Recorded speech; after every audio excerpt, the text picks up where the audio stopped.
Hello guys, how are you all? Welcome back to my channel. So, today we are gonna see, what if Bonnet Trafalgar Law and Drake joins the Straw Hat Pirate, Part 1. So before we start, go check out the author of this fanfic Phalanx. Subscribe if you enjoyed the video. Let's begin this story. Somewhere in South Blue. I bet I could make that cannon 10 times more powerful, said the red-headed apprentice, who was dressed in the grease-stained overalls of a mechanic. I doubt it, his fellow apprentice, a tall girl with short dark hair, replied. You'd probably end up blowing yourself up, kid. Yes, do stop coming up with such destructive ideas. You're supposed to be learning to make ships, not weapons of mass destruction. The old woman who was the head of the workshop tried to look stern, but the good advice simply slid off like water off a duck's back. Why not? Demanded the boy. Ships should be able to do other things besides carrying people and stuff. Yes, but conducting genocide on a grand scale isn't one of them. Sensing defeat, the apprentice stalked to his workbench and sulked. Mercy. The manager sighed. How did I end up with such a bloodthirsty kid? Elsewhere in the Grand Line. Yo-ho-ho being sake. I can't take it anymore. The boy yelled, prancing around the campfire in a frenzy. It keeps playing over and over in my head, and still I don't know the words. The old man sighed. I told you, that's all I remember. It's been almost 40 years. The boy sniffed as he adjusted his glasses. I bet if I'd been around at that time I'd remember. A song that some random group of pirates who stopped here sang decades ago. You're a talented musician of the Long-Arm tribe, boy. No doubt about that. But you give yourself too much credit. The boy pouted. Music sure beats trying to make a quick buck off the cultists. Getting no response, the boy started fiddling about with the tone dial he always wore around his neck. The dial had obviously seen a lot of use, for it was cracked in parts. It was quite a wonder that it still worked. The click of the topmost protrusion started it playing. The tinny sound that came from it somehow managed to convey the grand glory of the full band that had, in the years past, immortalized the rollicking tune. The boy listened, enraptured, but just as it got to the singing part, the damaged dial stopped playing, cutting off the words. The boy sighed. And you just had to sell the other good dial to them, Pa. Pa shook his head. You're hopelessly obsessed. Though I wonder if the person who bought it ever managed to make use of it. One day, I'll find out, said the boy, dreamily. Somewhere on a ship in the Florian Triangle, a lonely skeleton sneezed. Somewhere in the West Blue. The lifeboat drifted aimlessly. The two survivors on board were seemingly more dead than alive. One was asleep, taking refuge from the cruel sun in the shadow of the second. A wave slapped the little boat roughly, and the sleeper stirred. There's been no sign of a boat yet, the second survivor whispered through parched lips. Go back to sleep. I'm so hungry we're all that's left, aren't we? Well, an adult in appearance, in many ways she was still a child. Don't talk. Save your energy. Her face crumpled. I should have known I always bring disaster to everyone around me. Don't cry. It's a waste of moisture. There was a hint of annoyance in his voice. You should have left me to die alone. Listen to me. The girl found herself forced to look into the other's angry, sunburned face. Remember what he told you. It's all right to want to live. They were dying in a boat, in the middle of the ocean with no hope of rescue. It's all right to want to live, the other repeated softly. High above the Grand Line. Welcome back, High Priest. He was a man of enormous presence, and revered amongst all who lived in Bilka. The pilgrim high priest, he who bravely descended into the blue sea below for months, and even years at end, all to bring back wondrous marvels, and knowledge of other cultures. But even the sturdiest of adventurers appreciate a place to call home, and he was glad to be back in the temple, with the memories of his 3-year pilgrimage behind him. The acolytes were busy carrying the fruits of his labor, assorted artifacts, and multiple scrolls, all obtained via the trade of the dials that were so valued in the blue sea below. It has been too long, Brother Rice. The high priest's smile spanned from ear to ear. Bilka rejoices at your return. The head priest of the temple bowed to the larger man. What is this wondrous subject you have here? The wondrous object the high priest was holding was certainly something out of the ordinary. It was a small electric blue oval, about the size of a small chicken egg, with a dense covering of swirling bristle-like hair. Some sort of fruit. I found it floating near the shores of one of the islands I visited, the high priest said. It was such an unusual-looking object that I thought it would be worthy to find out what it was. Did the Blue Sea dwellers not know what it was? I suspect they did, for though they did not tell me, they tried very hard to cheat me out of it. But the heavens do not favor those with deceit in their hearts, and I refrained from dealing with them. Unfortunately, they did not take my refusals kindly either, and I was required to dispense heaven's judgment upon those heathens. With that in mind, I think it would be safer to keep it in the temple before I make inquiries about it in my future travels. Alas, the next trip will be longer, won't it? As we venture deeper and deeper into the blue sea, yes. It can be helped, but we are always grateful for your selflessness, High Priest Enel. The temple priest motioned to another acolyte. Take this artifact to be stored in the temple vaults, will you? The young acolyte smiled, his golden hair and perfectly formed wings, giving him the appearance of what the Blue Sea dwellers would call an angel. Certainly, father. Another time, in the East Blue. The swordsman downed the last of the sake in one shot. I told you before. The earrings on his left ear tinkled as he shook his head. If I can't be the boss, I'm not interested. Mr. Seven smiled thinly. Well, I have to say I'm surprised that such a lucrative offer would be turned down by the one who calls himself the Pirate Hunter. I never gave myself that name, said the East Blue native, as he motioned for more alcohol to be brought over. And I don't see any benefit in joining your company. I'm doing just fine on my own, so why don't you go tell your boss to find someone else? Well, that's a shame, Mr. Seven began smoothly. The swordsman recognized the moment when the intent of the air changed. You see, now that you know of our existence, I can't let you continue the recruiter. Mr. Seven did not get any further, for the infamous pirate hunter of the East Blue had already moved. The rapier that Mr. Seven had intended to stab through his opponent's heart was duly trapped in the back of the chair he had been sitting on. The falling shadow of the Santorio master would be the last thing Mr. Seven would ever see. You can show yourself too, said the swordsman to the shadows, after he had finished wiping off his bloodied katana. You're quite good, said the figure hiding in the darkness, unfazed by the fact he had been found out. So, are you planning to avenge your friend now? He's not my friend. Just a subordinate. And not a very good one, at that. There was a pause, as both parties regarded each other. As a matter of fact, I'm more interested in making a deal with you, Pirate Hunter. I've already said. What you really want is a challenge, isn't it? The swordsman smiled broadly. So how about you try fighting me? The ring of steel on the sheath could be heard. If I win, you work for me. And if you lose, you become the new boss. The challenger mirrored the swordsman's bloodthirsty smile. But I won't. Elsewhere, in the Grand Line. Silent, as a painted ship upon a painted ocean. The ship sat patiently still upon the calm sea. It was waiting. Captain the robed crewman holding the South Bird was squirming nervously. Are you sure about this? They were all laughing at us at Joya. Perhaps they knew something we didn't. It will come. The captain spoke with a chilling certainty, as if he had seen it all happen. But the observant first mate, who knew him better than anyone, could tell that even behind the facade the man was slightly perturbed. For one, he was still muttering to himself. The moon. He laid out the card depicting the globe nestled between the two towers. The Hierophant. The second card was placed next to the first. Then he drew the next, and his brow furrowed, an unusual display of emotion for him. Death. Around the ship, an ominous rumbling could be heard. The seawater began to bubble, as if ready to boil. Calmly, the pirate known as the Magician drew another card from the deck. This time he looked thoughtful. Captain. It is fated. No matter how I try, the sequence of the cards is always the same. The clairvoyant murmured. The moon, the Hierophant, death, and after that. The knock-up stream had arrived. Just as the captain had predicted. The Wheel of Fortune. Somewhere in the West Blue. The shady figure who sat upon the table was counting the stacks that were scattered around its polished surface. He was carefully arranging them into neat stacks, to be transferred into a suitable case later, unlike the now deflated sack that had previously held those contents. Vulgarity in action. He thought in disapproval. Such disrespect for money, just chucking it higgledy-piggledy into a sack, as if it were a pile of waste paper. These young upstarts had absolutely no sense of class or decorum. Although it had to be admitted that they paid well. It had been a job well done.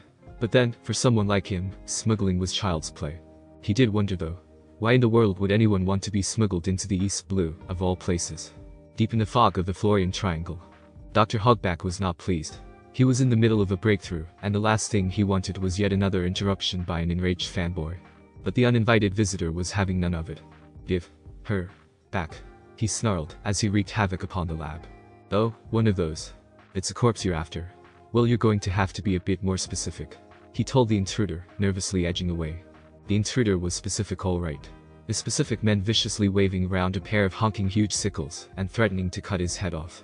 Undead fodder number 56, and long-leg spliced longarm number 2, those were annoyingly rare, were doing their best to defend their maker, but the agile attacker was making short work of them. Absalom is coming. One of Perona's little ghost projections had popped out of the woodwork. About time, said Dr. Hogback in relief, as a decapitated head went flying through the air. Not cute at all, but he's very scary, isn't he? Are you thinking what I'm thinking? I'll inform Moria-sama, the ghost of the girl replied, and faded through the wall. Dr. Hogback smiled. This intruder was going to turn out to be something of a windfall after all. Moria-sama was going to be so pleased. Somewhere, in the Grand Line. He lay on the floor of the dungeon, watching the warmth of his breath condense into visible wisps of mist.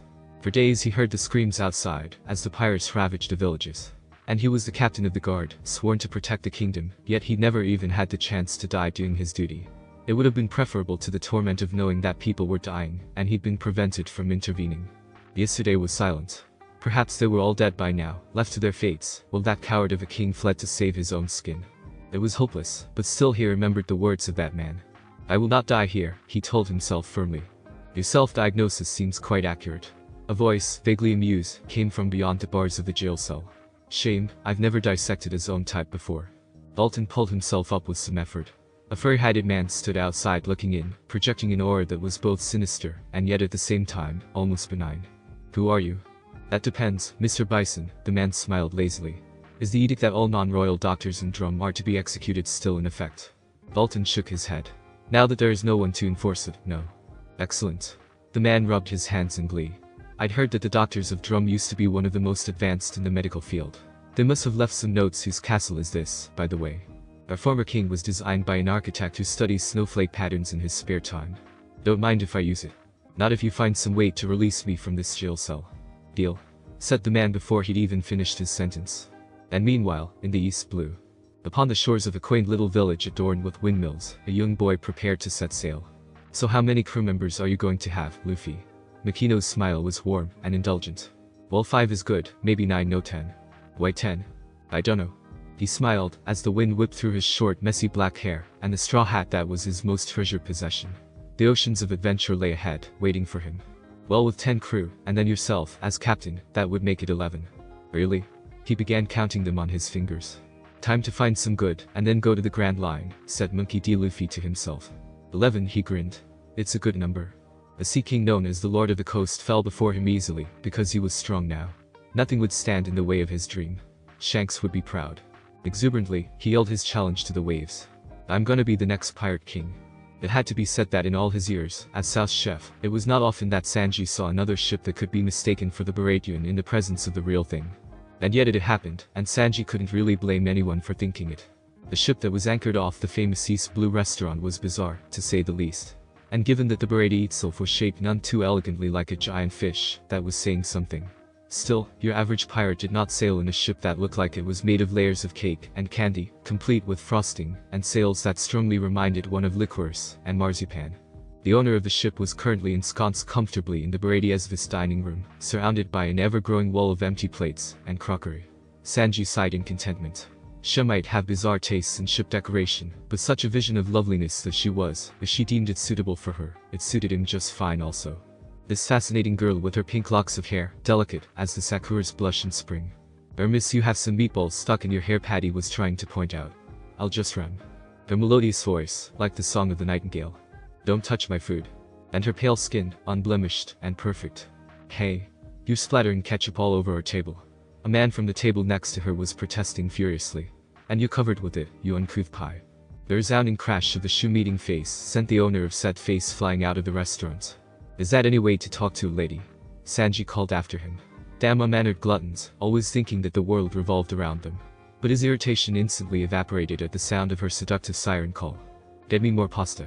"Right away, Bonnie Chuan." Hearts in his eyes, the cook stepped his way into the kitchen happily, determined to prepare the dish himself.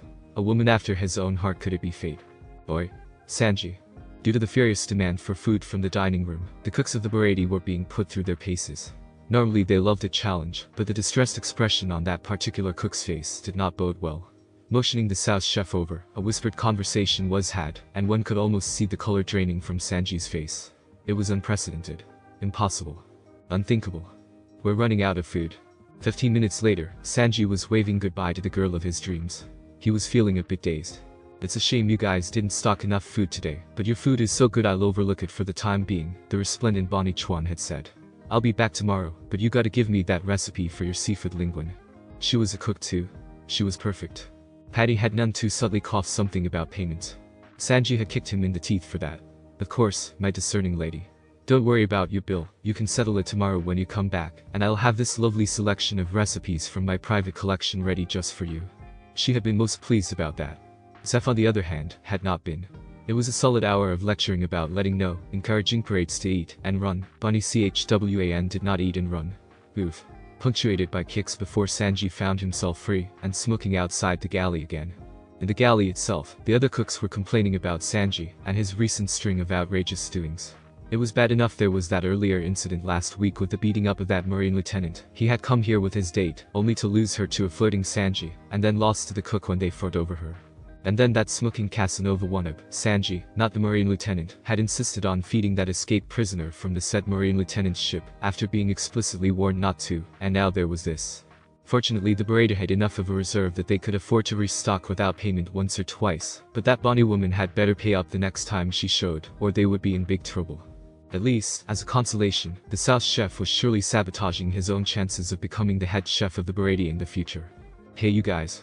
Speaking of the devil, the bloody cook's voice was floating in from the outside. Why is there a barrel of supplies in the water? Are you idiots wasting food now? Patty and Karn exchanged puzzled glances. Food supplies in the water. That didn't sound right. What is he talking about? Us. Waste food. As if. The cooks made their way outside just in time to see Sanji fishing out the aforementioned barrel. He was peering closely at the markings on his side. Hang on, it doesn't seem to be one of ours. What is it doing? And that was when the barrel exploded. When the shower of wood splinters had subsided, the cooks of the Baratie found themselves looking at an extraordinary sight. A young boy in a straw hat. Which was not the extraordinary part. In fact, there were many other things worth mentioning about him that could be deemed extraordinary. But none of them as prominent as the fact that his arms were extended. No, they were stretching at ungodly lengths, and they had managed to punch through the upper decks of the ship, including Chef Zeff's cabin.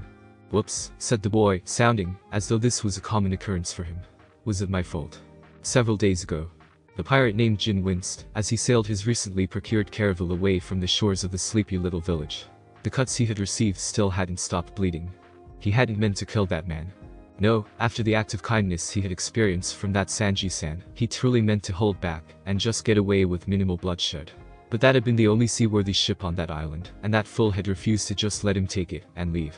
And then he had proven to be so unexpectedly dangerous that Jin hadn't been able to beat him without killing him. A lucky crushing blow to the skull had been his only recourse. It couldn't be helped. He had to get back to Don Krieg.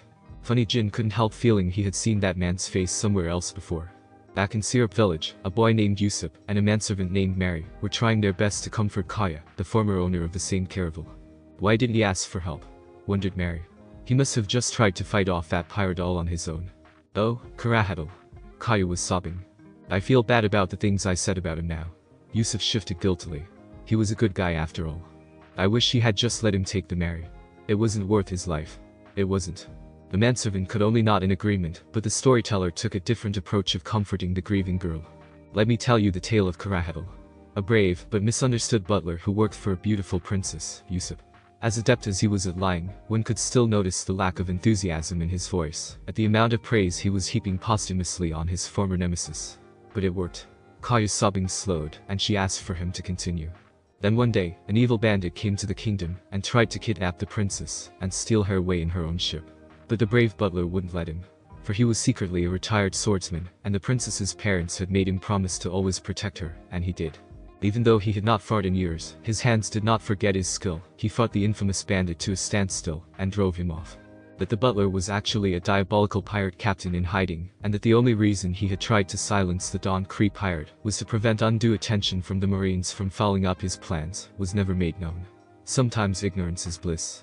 When it was over, and the princess was safe, but the heroic butler collapsed, and died from his wounds. But with his death, he inspired a new generation of heroes from the youths of the kingdom. And one of them, the great bandit hunter Yusuf, swore that his bravery would never be forgotten.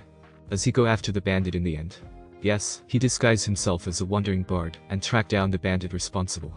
Kaya wiped her tears away, and while she did not smile, she did stop crying, as a new resolve overcame her. With the princess who had become a great healer at his side, of course. Yusuf nodded. And together, they defeated him, and avenged the heroic butler. And so, life went on.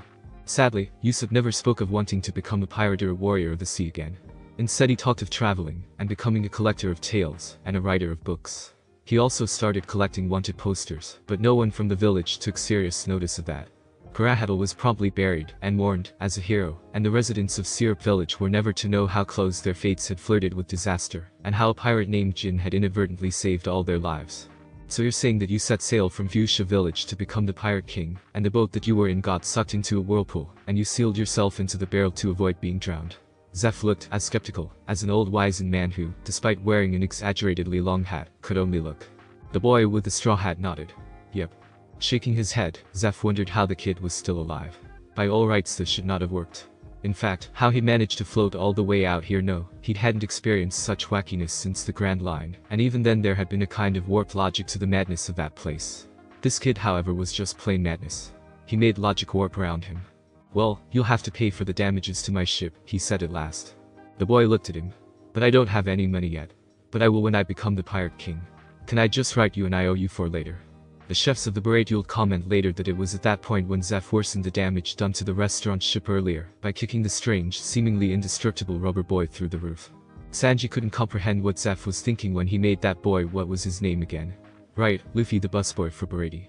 Granted, the little lug had proven to be penniless, and thoroughly incapable of paying back the damages incurred to the Baratie, but at the rate he was going, eating food meant for customers, and wrecking dish after dish, they would be stuck with him forever. He definitely did not want that squirt serving any of the food he'd prepared for Bonnie when she came by later today.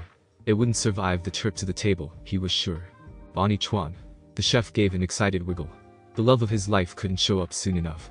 Any moment now, she was going to walk through that door and grace them with her wondrous presence. Right on cue, someone burst through the door. The momentary rush of joy at thinking it was Bonnie quickly ebbed when Sanji realized it wasn't the lovely beauty he was expecting, but someone else entirely. Jin stood in the doorway, bracing another man who looked on the verge of death. Even as Sanji's eyes took in the detail of the pale hair, heaved frame, and armor-plated torso, a murmur ran around the room. The restaurant patrons recognized that man too. It's Don Krieg the pirate. What happened to him? The man was starving. Sanji knew it without even having to consciously think about it. The man had been starved to the brink of death. The dead, desperate look in his eyes gave it away. Please, Sanji-san, words are superfluous here. Everyone knew what Jin wanted to ask of the chef. And everyone knew that it was a request better not granted. Every sane bone in his body was telling him to say no. He didn't owe Jin anything. If anything, it was the other way around. The tales of Don Krieg's ruthlessness were well known. And Sanji did not trust Don Krieg's assurances that he was not going to cause any trouble one bit. But right now, a man before him was starving. Over 80 days without food. 80 days. That was 3 months, almost. The sea can be such a cruel place. If we ever get off this rock, I'm going to open a restaurant ship. And we'll feed everyone, as long as they are hungry. He regretted nothing. He knew the outcome even before it happened. But the foreknowledge was irrelevant. As someone else he would have known and hated in another reality would have said. A real man keeps his word. Of course, in this reality he didn't know that someone else, and he didn't know how horrified he would be to be actually agreeing with that person, but fortunately, this was not so much an issue at the present. Still no regrets. Not even when Don Krieg reneged on his word and revealed his intent to take the Baratie, and when the other chefs accused him of bringing ruin upon them, still he stayed resolute. If any of you want to live, you'd better be gone by the time I get back. The promise was a promise, but he was under no obligation to be a doormat to an ingrate of a pirate who stole food. Feeding a starving man was one thing, but if it came down to protecting Baratie, he was going to fight to the death. It had only gotten worse when Don Krieg realized that the head chef of the Baratie had once been the famous pirate Red-Leg Zeff, and that his captain's log would contain valuable data about the Grand Line. Of course the man's greedy, grasping mind meant that he expected this to be handed over to him, as well. Took everything from him. His dreams, his crew, his leg. No regrets. Not now, not 2 hours later when the fighting chefs of the Baratie braced themselves for the onslaught by the Don Krieg pirates. Maybe he shouldn't have tempted fate. Sanji-kun. A small ship had appeared from the south. A ship that looked like a decorated cake, with a cherry girl possessing hair the color of the dawn's blush standing on its bridge. Bonnie had finally arrived. At the worst moment possible. Sanji had thought then that the situation couldn't have gotten any worse. But, as it turned out, he was wrong. Bonnie had been looking forward to another session at the Baratie game. After all, it had been a long time since she had been able to eat to her heart's content at such a place without people looking askance at her. The Chocolate Gato was not a large ship, which was a good thing, because otherwise it would have been a royal pain to sail all by her lonesome. It also helped that the ship's ludicrous appearance made pirates give it a wide berth. There was a limit to how opportunistic a pirate could be, and Bonnie had discovered a long time ago that most pirates, despite their pragmatism, had a reluctance to take a ship that looked like a frosted layer cake, probably due to manly pride. This she used to her advantage, not that she really needed it against most of the sad excuses of pirates one found in the East Blue, but it was nice not to have to be constantly fending off attackers, especially when she secretly had this much treasure on board. True, she had parted with a rather significant portion of it to be smuggled out of that place, but it had been worth it to throw them off her trail. They'd never find her in the East Blue. And maybe, just maybe, she could finally settle down for a little while in relative peace, and just live. For a moment, the specter of a memory leapt up, but she forced it down determinedly. All that was over. She was going to have a new life, and now she had the means to do it. Sanji from Baratie was so nice, she mused. She looked forward to seeing him again. She was glad that business appeared to be good for Baratie, since there was that huge galleon in front of the restaurant ship. But she was sure he had saved a table for her. Hopefully the food stocks were up to standard this time around. Never take anything for granted, or you become complacent and lose your advantage. That was how he had suffered his first defeat so many years ago. A quiet but prosperous little village. Such an easy target. Never underestimate anything, no matter how ridiculous it looks. The one-up hero wielding his sword. Against him and his 100 men. Preposterous. He'd learned that the hard way. It was impossible. They were defeated by a single sword-wielding villager, and he'd escaped only by pretending to be dead. He'd taken steps, damn it. The humiliation of that first defeat had led him into recruiting more and more men, employing more and more ruthless tactics. Perhaps 100 men could still be defeated by a skilled swordsman, but 5,000 should know they could not possibly lose. Not with the advantage of surprise, deception, and every other conceivable tactical approach he could think of. And yet, the entire armada sunk within 7 days of entering the Grand Line. All by a single swordsman in a tiny boat. He was Don Krieg, the greatest pirate of the East Blue. Why was it that his ambitions could be foiled by a single swordsman not just once, but twice? He would take no chances this time. Any unforeseen factor was to be eradicated. There would be no third time. He gave the order that the ship that had newly arrived, and which could potentially bolster the forces of the Baratie, was to be sunk by a well-placed barrage of cannonballs. They realized Don Krieg's intention a moment before he carried it out, and by then it was too late. Bonnie. Sanji screamed over the sound of splintering wood and twisting iron as the cannonballs tore into the hull of the blindsided ship. God damn you shitty pieces of pirate trash to hell. Wait, she managed to jump off, but I don't think she can swim. Called out one of the chefs. True enough, the girl was thrashing in the water, desperately reaching out for a piece of wreckage to cling to. That was all Sanji needed to hear. In a heartbeat he had left Zeff's side and plunged into the water, racing to rescue the drowning girl. He wasn't quite fast enough, and she sank down before he could reach her. Over the waves they could hear his frenzied swearing. In the distance, they could all see him take a few deep breaths, then dive into the depths after her. That was all the opening the Don Krieg pirates needed. They charged, and for a while, a full-scale battle raged over the restaurant ship. They might have relied too much on numbers, but there was no denying these pirates were strong. Even the sea chefs of the Baratie, who were used to fighting and brawling, had been no match for their bloodlust. All save Red-Leg Zeff. He might be a crippled old man, but it should not be forgotten that once he was a famous pirate with a kick like no other, and even if he was past his prime, the Grand Line veteran was still in a different league from the rest of the pirates. Alone he held the line against the invaders. You shitty bastards. How dare you do that to a lady? Sanji had surfaced again, with the unconscious girl in his arms. He also had a nosebleed that didn't appear to have come from fighting, but no one commented on that, maybe because most of the Baratie's staff were laid out in varying states of defeat on the porch. The South chef of the Baratie took in the devastation, and his face, already furious, turned a deadly shade of black. "Oi busboy, take care of her for me," said Sanji, handing Bonnie's limp form over to the boy Luffy, who up to then, had been firmly told to stay out of the way, and therefore, still hadn't gotten involved in the fight, despite his protestations that he was strong, and his punch was as powerful as a pistol shot. Bonnie would be safest with him, Sanji decided. "Eh? What's going on? Where are you going?" "My dear sweet Bonnie Chuan," said Sanji, ignoring the boy. "Please excuse me for a moment, for your fair prince must go now," and at this he turned and glared at the pirates kick some shitty pirate ass. It was then when the pirates discovered that, much to their horror, that Red-Leg Zeff was not the only man on board who knew how to kick, and that Sanji had in fact, secretly been his protege.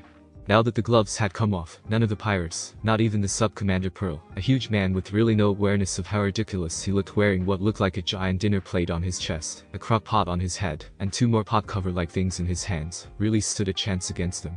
Save for 2. One of them was Don Krieg. And the other was Jin. "What are you doing?" Don Krieg was shouting. "Can't a lot of you take care of an old cripple and a foul-mouthed chef?"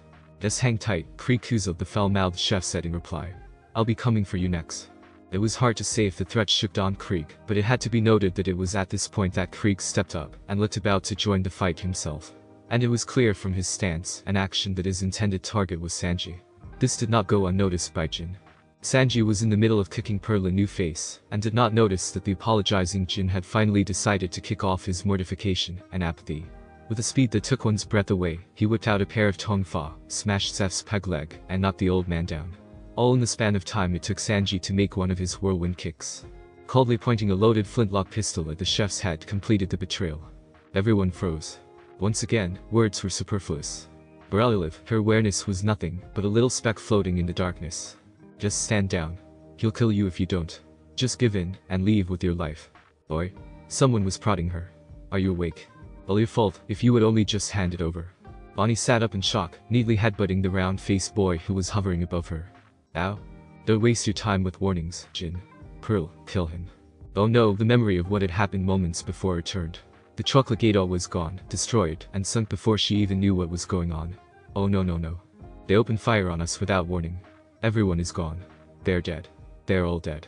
She shook her head to clear it of the voice, forcing down the cold prickling of an old familiar fear. Who are you? Did you save me just now? Me? No, said the odd little boy. His most predominant feature after his ear-to-ear grin was the straw hat perched on his head. That was the cook over there, eh? What happened? He was winning the fight just now. Cook. Sanji-kun. It was beginning to sink in. While she had been out cold, there had been a war raging. The wounded were strewn across the extended deck of the Baratie, and towering over an extremely beat-up man that she could barely recognize, as the Baratie's South chef, was a man sandwiched in some kind of silly-looking armor. He was savagely wailing away at Sanji-kun, who for some reason was just standing there, and taking it. It didn't look like he would be able to take it much longer. His assailant didn't appear to think so either. I'll finish him off all right, Captain Krieg. And then he raised his arm for the final blow. Sanji braced himself to be killed by Pearl's finishing move. But instead of the discs crushing his skull, nothing happened. This was because out of nowhere, the busboy had stretched his arm with his bizarre ability, and stopped the blow. There was a smoldering look in the previously vacant-looking expression that made Sanji wonder if this was even still the same person as before. You're stronger than him. Why aren't you dodging? The busboy demanded. Shitty busboy. Can't you see that he's got a gun to Zeff's head? The boy turned and fixed Jin in a stare. He won't fire. What are you talking about? The pirate snapped back at him. Of course I will. The boy only shook his head.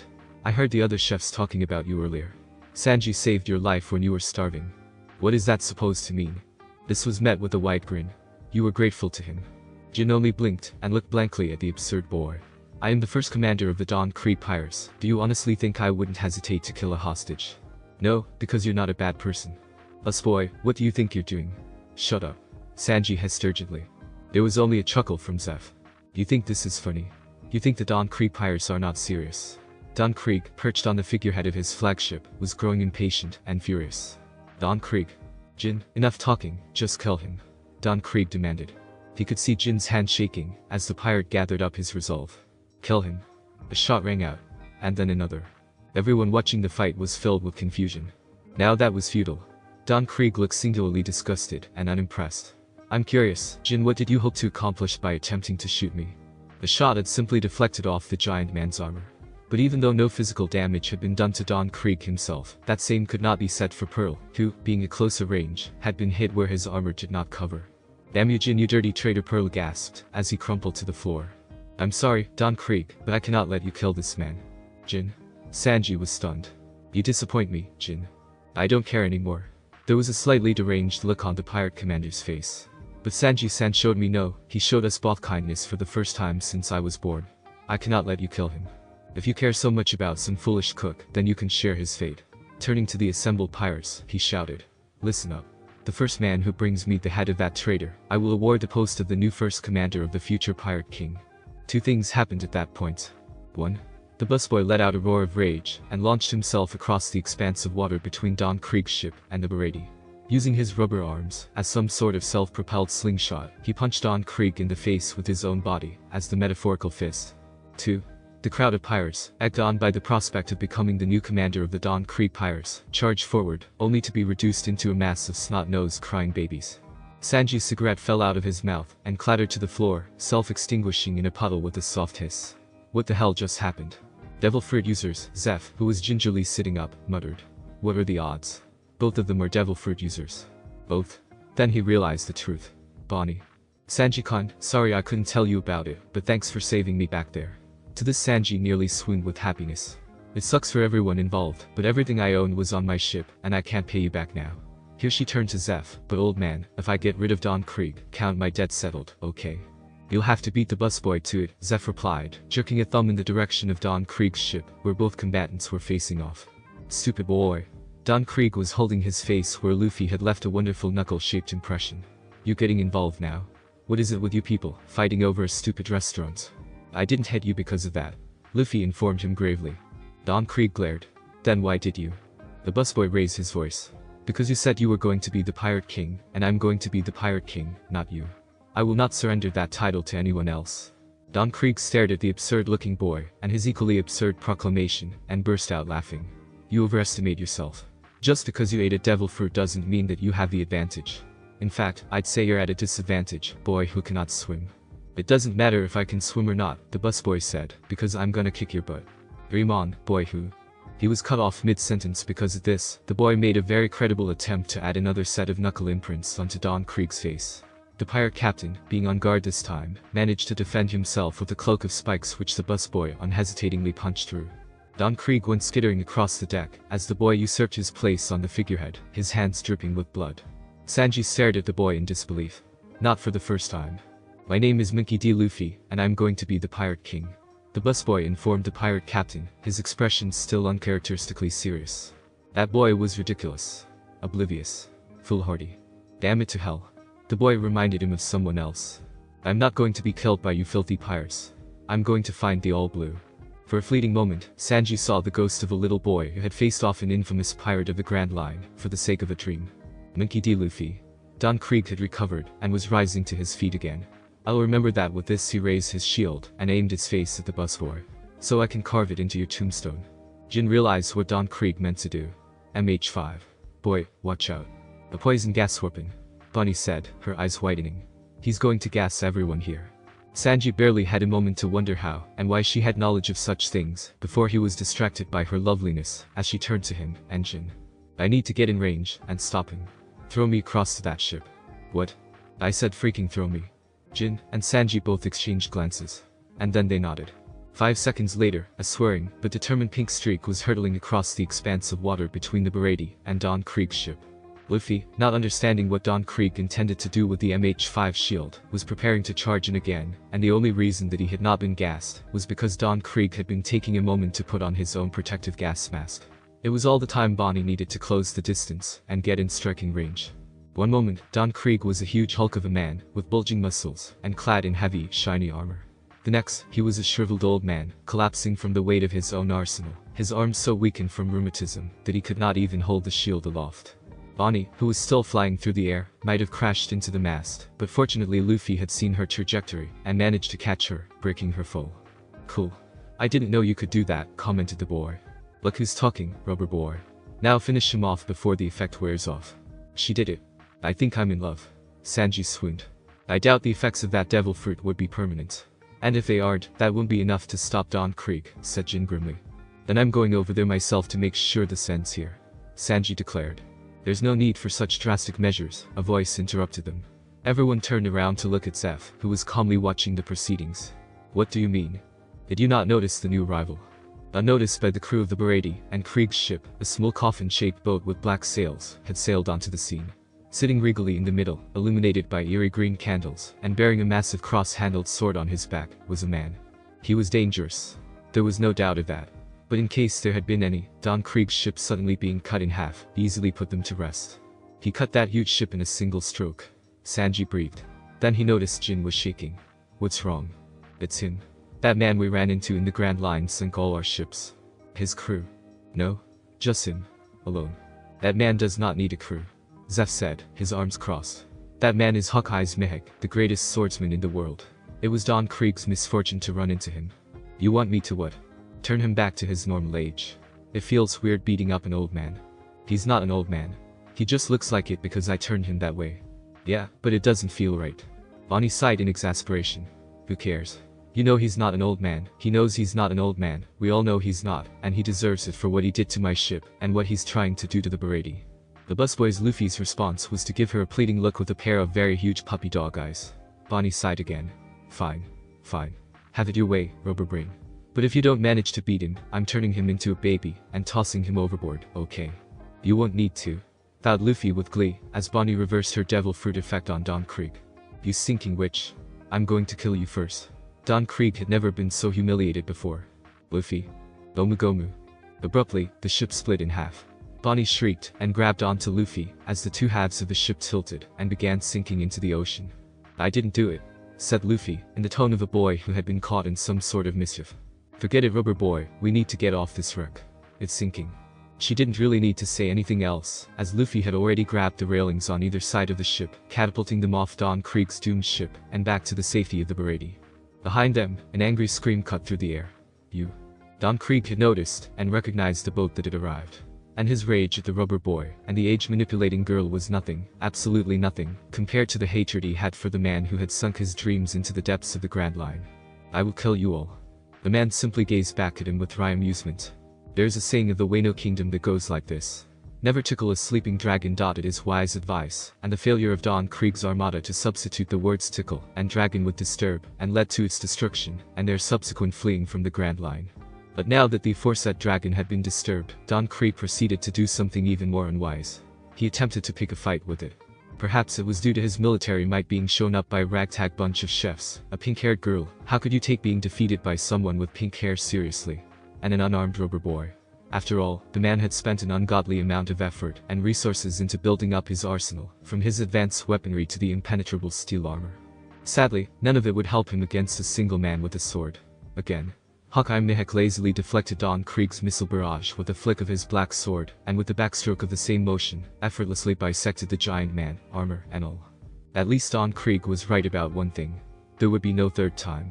There was an awful silence amongst the participants of the battle for the Baratie, when Don Krieg, so live one moment ago, fell to the deck in a lifeless mass of flesh and cloven armor.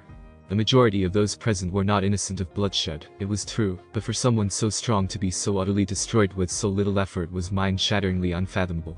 For a moment there was no sound, but the lapping of water against the hull, and flotsam, as the man, having dispatched the pirate admiral, turned, and fixed his piercing gaze upon the motley bunch assembled on the Baratie. I was hoping for something that could have held my interest, said he at last. Shell-shocked stares were his only replies. Finally one man broke the silence, and stepped forward.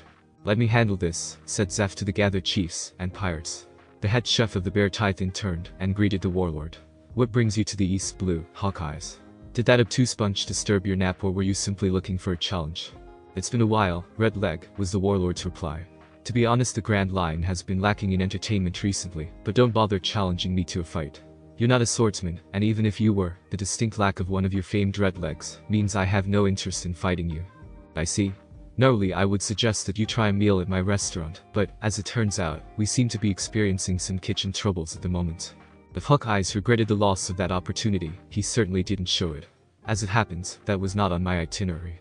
However, I must express that my curiosity has been piqued by seeing another face I recognize out here. Puzzlement flitted across Zeff's face only for a moment. Then everyone's gaze followed Hawkeye's, to rest upon an ashen-faced Bonnet, who was doing her best to hide behind Luffy and Sanji. I'm curious, girl. How did you manage to get all the way from there into the East Blue undetected? The normally brash girl's demeanor had given way to terrified silence. This proved too much for Sanji to take. Hey you, yelled the South chef. Don't keep on bullying her, he was silenced with a I told you I'll handle it, stupid eggplant glare from Zeff. That girl is a customer of my restaurant, Hawkeyes. As a professional courtesy, please refrain from disturbing my patrons when they intend to dine at my establishment. There was a gasp from the assembled pirates at the head chef staring. But this was nothing compared to the gasp that followed it when in response, Hawkeyes Mihawk burst out laughing. It was evident that whatever hidden interaction there had been between Zeff and him, it was sufficient to amuse the warlord of the sea. You haven't changed much, Redleg. But have no fear, I did not come here for that girl. All that said, here he fixed his eye on the cowering Bonnet again. I would advise you not to loiter around this area now that your whereabouts have been revealed. Just a courteous warning. With that, having had his fill of entertainment for that day, he left. Bonnet watched Mihawk's boat disappear into the distance. She was still trembling. It was over, all over, and any hope of a peaceful period in her life with which to enjoy just living was gone. Once the word got out they would be after her again, and then. She didn't like to think about that. She would have liked to stay at the Baratie. Sanji was wonderful, and old man Zeff was incredible. But if she stayed there would be no doubt that the fate of the Baratie would be the same as every other place that she had ever dared to call home. They would stop at nothing to get at her. I just want to be free. They say the person with the most freedom in the world is the Pirate King, said the voice of the busboy, breaking her out of her depressed reverie. That's why I want to be the Pirate King. Bonnie started, not realizing that she had spoken aloud earlier. That's the craziest way of going about it, but I guess I can't argue with that, she conceded. Luffy flashed an ear-to-ear grin. See? We'll be free. You won't have anything to worry about. I won't let anything happen to a member of my crew. What are you talking about? You don't have a crew. Yes I do. Counting myself and you, I have 2 people. Hang on a freaking minute, you can't just decide to make someone a member of your crew. You didn't even ask me. Oh, you're right. There was a pause. Say you want to be in my pirate crew. You can't just ask her like that, you shitty busboy. Sure, Bonnie interrupted quickly before Sanji had finished his sentence. What? The watching chefs chorused, as all heads turned to stare at her. Every pirate king needs a cook, Bonnie attempted to say brightly. Sanji simply surrendered. He had far exceeded his surprise quota for the day. It's settled then. But I'm going to be captain, okay? You can be captain all you want, Luffy. I'm happy being your obscure and unknown cook. You're a cook? Awesome. Didn't I just say I was a cook? Why else did you ask me to join your crew then? Your devil fruit's really cool. Bonnie would have made a sarcastic remark here, but it was actually a fairly good reason. Okay, fine. So, do you have a ship? Mine got sucked into a whirlpool, but I'll get another one. Right. While this exchange was going on, what was left of the Don Krieg pirates were still left gazing dumbly at the corpse of their former leader. What do we do now? Jin spoke slowly. Don Krieg is dead. There is no longer any reason for us to fight. Gather what is left of our fleet and pull back. There was a dumbfounded silence from the gathered pirates. If they had harbored any doubts about Jin, the power vacuum left by the demise of their captain seemed to have switched their loyalty back to their commander. One by one, they obeyed him and made preparations to leave, lashing together the wreckage of their flagship to form a raft. Commander Jin, what about the ship? The ship. The sheep. Oh, the sheep. What are those idiots talking about? Sanji wondered. Hey, what do they have there? Luffy was jumping up and down in excitement and curiosity. It's a ship. Hidden behind the giant flagship of the Don Krieg pirates was a small caravel with a sheep's figurehead at her prow. It had been such a small little thing compared to the larger vessel that it had been unnoticed until Mihawk's sword cut the former into pieces. Keep it, said Jin magnanimously. Think of it as compensation for the other ship Don Krieg sank. You're giving it to us, said Bonnie in surprise. You're giving it to them. Sanji was secretly glad that he had given up on trying to keep track of his surprise quota for the day. Luffy grinned. I knew you weren't a bad person. Jin merely shrugged, but his face bore a small grin as well. What will you do now, Jin? Sanji asked the former Don Krieg pirate as he crossed from Baratie to where his men awaited. I'm still a pirate, said the man, after getting over the shock of losing his captain, seemed to be growing into his new leadership role well. We'll start all over again. But this time, I'll live for my own dreams, not Don Krieg's. For a moment, there was no sound but the ocean as both men regarded each other. Sanji-san, I am still very grateful, and I am very sorry about. Sanji cut him off with a wave of his hand. Never mind that, Jin. Come back and eat here sometime. A smile spread across the pirate's face. I'd like that very much, Sanji-san. I might really take you up on that offer. And he did. The farewell party was in full swing. Are you sure about this? Sanji asked Bonnie, and he helped her carry food with which to restock the sheep ship. I mean, going off sailing with some crazy rubber boy you barely know. Don't be silly, I can take care of myself, Bonnie gave a laugh and winked. Probably better than you. Sanji turned red. It was likely enough to be true. Just kidding, Sanji-kun. But why don't you come along? What? Come along with us. You have things to do out there, don't you? And there's room for more than one cook at the kitchen. For a moment the sounds of the party were silenced to Sanji's ears, as what Bonnie was suggesting slowly sunk in. Bonnie was asking him to come along and be a pirate with the crazy rubber boy. Leave the Baratie, leave the East Blue, leave Zeff, and go off to new adventures in the Grand Line. Someone has to find the All Blue. Sanji stared at the girl of his dreams, desperately searching for the right words to say. I have this dream. Really? That's an amazing dream. Bonnie's voice was high-pitched in her excitement. Zeff, who was on the other side of the room, overheard part of the exchange between the two cooks and slipped out of the room with an all-knowing smile on his face. He didn't need to hear the rest of what the girl had said. Sanji's gobsmacked expression had said it all. Finally, said the old man to himself, I'll be rid of that stubborn little eggplant. And that stupid boy can finally leave this place and follow his dream. Even he knew how unconvincing that sounded, so he began practicing his angry face for when he had to pretend to be surprised when Sanji broke the news to him. But when the party ended hours later, Sanji still hadn't said a word to him about leaving. Straw Hat is setting off, he heard one of the chefs say to Sanji. Aren't you going to say goodbye? Don't need to. Have you seen the shitty old geezer? Not sure. Why? None of your business. The old man could only come to the conclusion that his protege was still apprehensive about breaking the news to his mentor. Maybe it would be easier if he, Zeff, just let Sanji slip away without saying goodbye. Sometimes words were not needed between men. Certainly not men of strong ambitions and a common understanding such as them both. So he stayed where he was, hidden in the pantry, until he judged that enough time had passed for Sanji to make up his mind. Bye, Straw Hat. Bye, Miss Bonnie. Bye, you all. Come back again. So they were leaving. Bye everybody. And then Zeff made his appearance, just in time to nod and wave at the sheep ship, which was already far into the distance. But something didn't appear quite right. There were only two sets of figures waving from the deck. There you are. Where have you been hiding, old geezer? Zeff turned around in amazement. Why are you still here? What are you talking about, you senile old man? I work here. Sanji lit a cigarette and took a deep draw. I'm not going anywhere. You're a fool, little eggplant. Zeff's voice was trembling in disbelief as Sanji watched the sheep-headed ship sail away. You could have gone with that straw hat boy and found the all blue. Sanji continued gazing into the distance and didn't reply. And you would have been with her. Okay, that was a low blow. You know something, owner Zeff? Zeff started. Sanji had always called him shitty old geezer or something along those lines. The respectful tone was downright unnatural.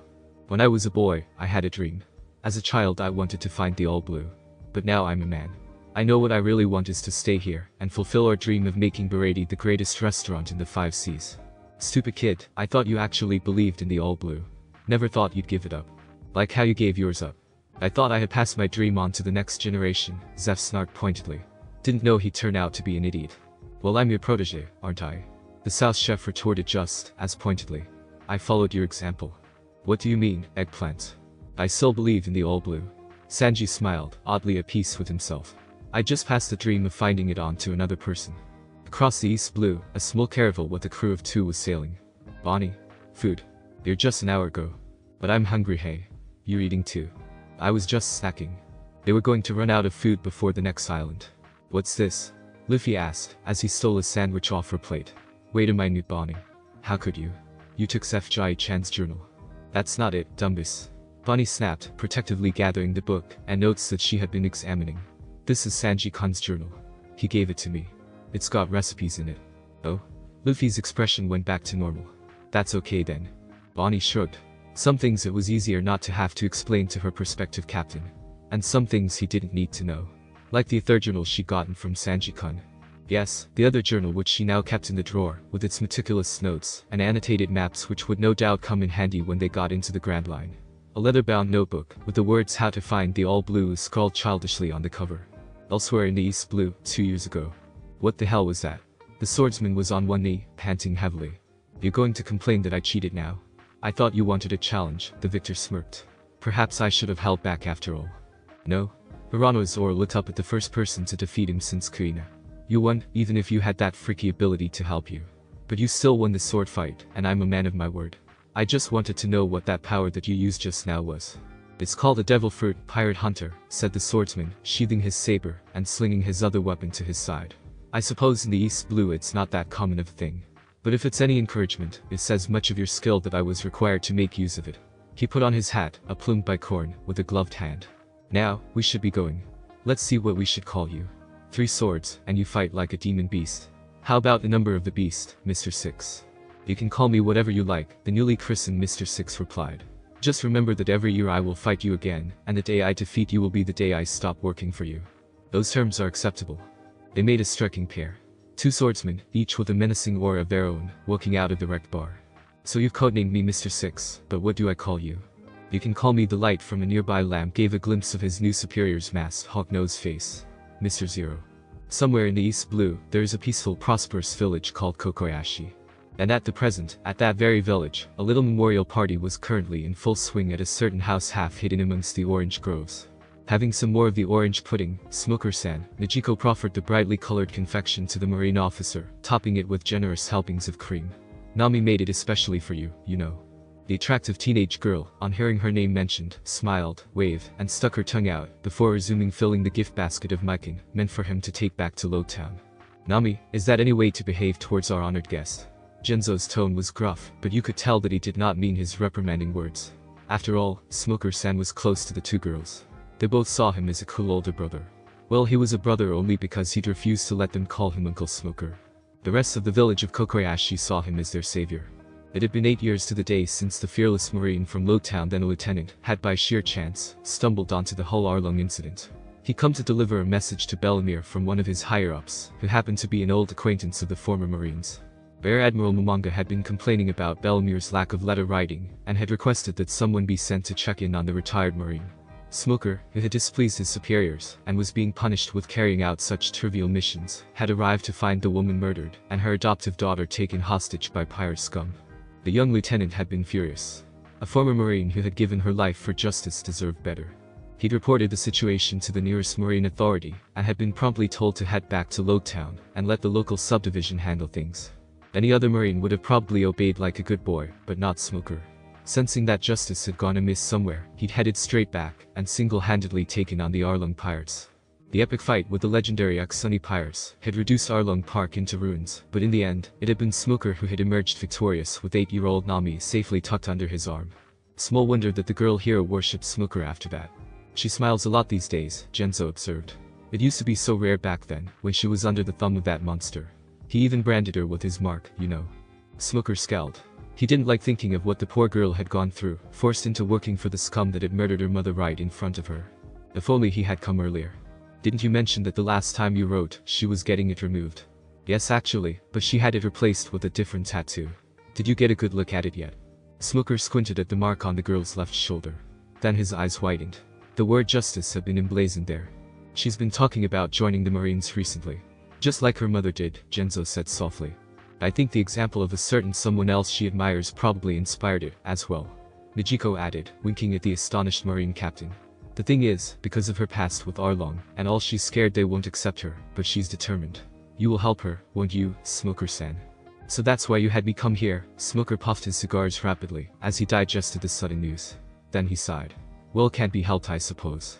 I'm sure Toshiki will be happy to have her for company. Yay. Smuggler-san. You're the best. Nami gleefully hugged the bulky Marine, who suddenly looked awkward at the display of affection. I'll be sure to repay you with my...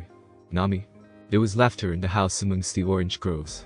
All in all, Smuggler was glad to be there, but he couldn't help the uncanny feeling, as though his presence on Kokoyashi on that particular day had once again changed the course of history. The Marine base was in chaos. Warrant Officer Toshigi was doing her best to hold things together, but the sudden arrival of 4 devil fruit users had been more than she could handle. What a bad time for Captain Smuggler to be out of town, groaning one of the other Marines, as the casualties began to rack up. I think the pirates all knew that. The new petty officer, who had transferred from Shelltown, asked. I mean, it's kind of a strange coincidence, I guess. I mean, it's like I've never seen so many devil fruit users all show up in the same place at the same time. And who would have thought they'd all start fighting each other too? Though it's a good thing they are. I mean, if they thought of ganging up on us, I don't think we'd stand a chance. This was true. Well, the pirates were indeed rampaging all over town. That was because they were busy fighting each other, and everything else was collateral damage. Toshigi just hoped that there would be enough of Loguetown left when Smuggler got back. So tell me again why we are fighting these pirates when our original plan was to quietly restock in Loguetown, maybe recruit a few people before heading to the Grand Line. Bonnie asked Luffy, as she introduced the wonders of rheumatism to a group of carnival-themed pirates. Well, I wasn't planning on running into them here. So you haven't met them before? Well, I ran into the clown at a town I stopped at before my boat got sucked into a whirlpool. That was right before I ended up at the Baratie, began Luffy, as he bazooka another pirate into orbit. He was kin to being mean to the townspeople, so I beat him up. Right, and what was that about that slippery woman pirate whom my attacks keep sliding off? I dunno. Maybe I fought her before or something. But I don't remember. Bonnie huffed in exasperation. Luffy, is it a habit of yours, going around beating up other pirates, and saving townspeople? Because if it is, I'm gonna have to let you know that's not what pirates are supposed to do.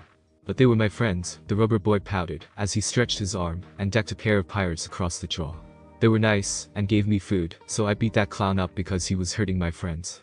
Bonnie opened her mouth, and shut it again.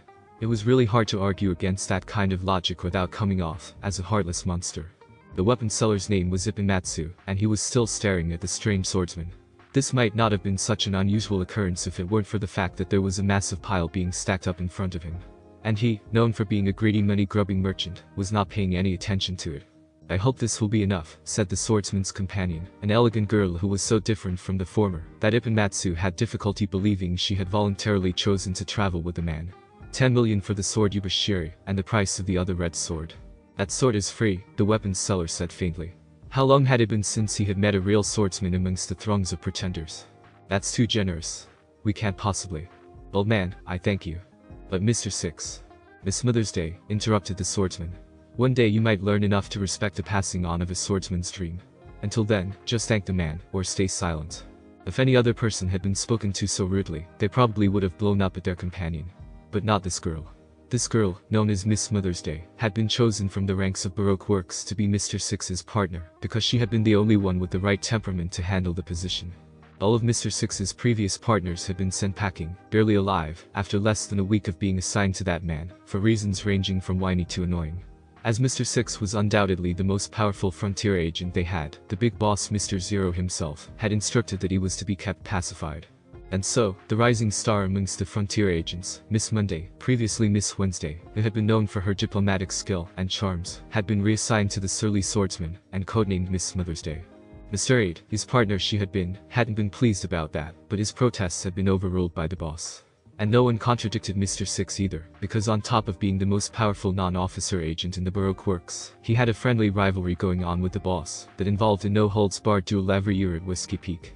"This is a good sign," said Mr. Six, as they exited the shop. "This will be the year I defeat Zero. I know it." Miss Mother's Day was too tactful to point out that that was exactly what he had said the year before. Instead, she focused her attention on a disturbance that seemed to have started while she and Mr. Six had been preoccupied in the weapons shop. "What's all ruckus going on over there?" "Trouble. Pirates." Mr. Six always had a nose for a good fight. "Shall we investigate, Mr. Six? There might be some bounty heads in that group." A slow grin spread across Mr. Six's face. "You take care of that. But I would like to try out my new swords on someone before I face Zero for our yearly duel. Let's go, Miss Mother's Day." "Yes, Mr. Six. So why were you late?" Smuggler tossed a mic into the recipient of his questions, who deftly caught it, and began to peel the fruit, before tossing the rind over the side of the moving ship. "Well, I got a bit sidetracked back in Shelltown. My ship stopped there to restock, and on a tip I decided to go walking about town in civilian clothes." Smuggler smirked. If the tales told by his new petty officer, the one who had been transferred from Shelltown, were true, he could pretty much guess what happened next. "And so here I was stopping outside an inn, and wondering if I wanted to go in for a drink when this self-important dandy came along with his rabid pet dog. He didn't even have the damn thing under control, and it was about to start biting the townspeople, so I called it. Dandy boy didn't take too kindly to that. Certainly not." The man smiled. "Blustered about his father, and how I was a punk, I'd regret it, and they were taking me into custody of the Marines, and I'd have to face Captain Morgan himself. So I decided to play along." Smuggler's chuckles were getting progressively louder. How did Morgan react on realizing his son just tried to arrest the Vice Admiral Momonga himself? Vice Admiral Momonga grinned sportingly, as he scratched his top knot. "As you would expect. Blustered, and tried to pin the blame on his useless son. I had to shut him up with some hard questions about how he was running the base." "What happens to him now?" Momonga shrugged. "Since I was in a hurry, and off-duty anyway, I let them know they were going to be getting an audit shortly. But most likely the place will be under new management soon. I sent a message, and Akiji said to Garb, 'I'll take care of it, he's East Blue like you after all.'" He sighed. "Anyway, how did the party go? And how are Bellemere's girls, were they disappointed? I'll have to schedule another trip to visit them later, and make up for it." "Well, Nijiko will be forgiving, I'm sure. As for Nami, why don't you go, and tell her yourself? She's down below. She's on this ship. Girl wants to join the Marines." "You're serious?" "Yeah, imagine a Bellemere version 2 coming along. That would be just smoke." "Eh?" Smuggler gave his superior an odd glance. Momonga was not the type to nickname anyone. Wordlessly, Momonga pointed at the horizon. A dark column of smoke was rising into the skies. From this distance it was barely a wispy spire, but the two seasoned officers knew that in scale, that was an abnormally massive pillar of smoke, the type you get when an entire town is being set ablaze. "Is that coming from?" "Shit," swore the protector of Loguetown. "All hands on deck. I want this ship full speed towards Loguetown now." A head poked out from the cabin. "Smuggler-san, what's going on?" "Oh, Momonga-san. I didn't know you'd arrived. I don't care if the wind's not in our favor. Use the auxiliary engines if you have to." Smuggler's voice drowned out Momonga, as the unfortunate crew scrambled to obey their captain's orders. "Nami, nice to see you again, but things are about to get hectic here, and I think..." The bridge was dissolving into a frantic mess which swiftly ruled out any chance of further conversation. "And get Loguetown on the den," bellowed Smuggler. "It's pointless. I am the great Boogie-sama, and your weak swords mean nothing to me." Warrant Officer Toshigi winced in pain at her bleeding arm. But she was not standing down. Smuggler had left Loguetown in her hands, and she wasn't going to fail him, except that this devil fruit user was proving impossible to cut, and with Toshigi being reliant on her swordsmanship, that was certainly going to be something of the problem.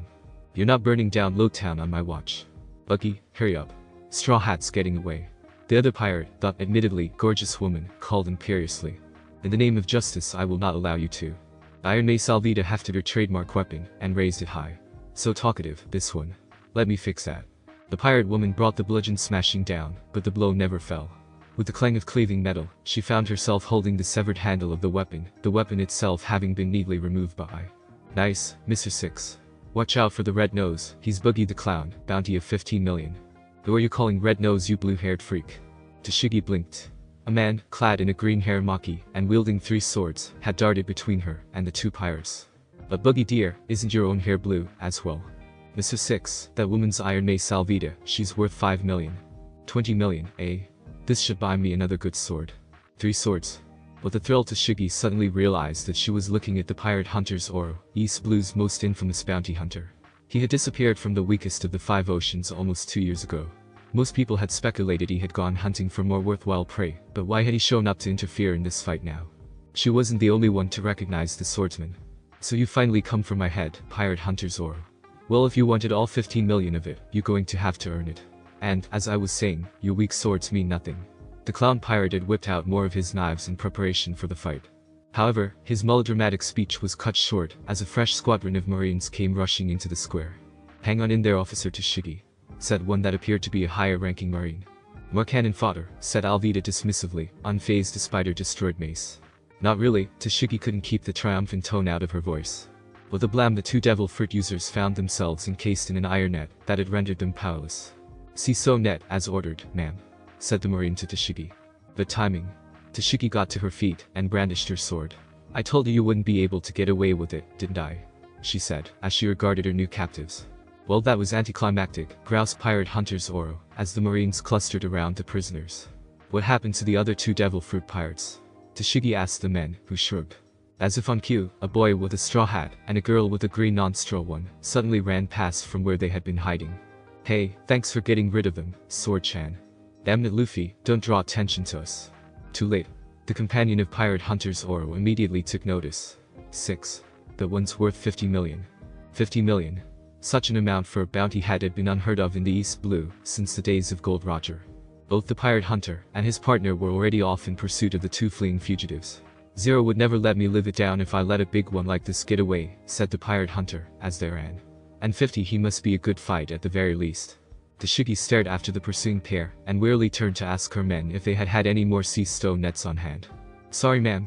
That's all the ones we have on hand with us right now, ma'am. If the stories they tell about pirate hunters Oro are true, I guess we'd better have that 50 million on hand to pay up then, shrugged Tashigi philosophically. At the docks of Loguetown, a member of Boogie the pirate's crew was busily trying, and failing, in an act of arson. It was because of the heavy rain that Moji was failing in his very important mission of setting fire to Straw Hat's ship.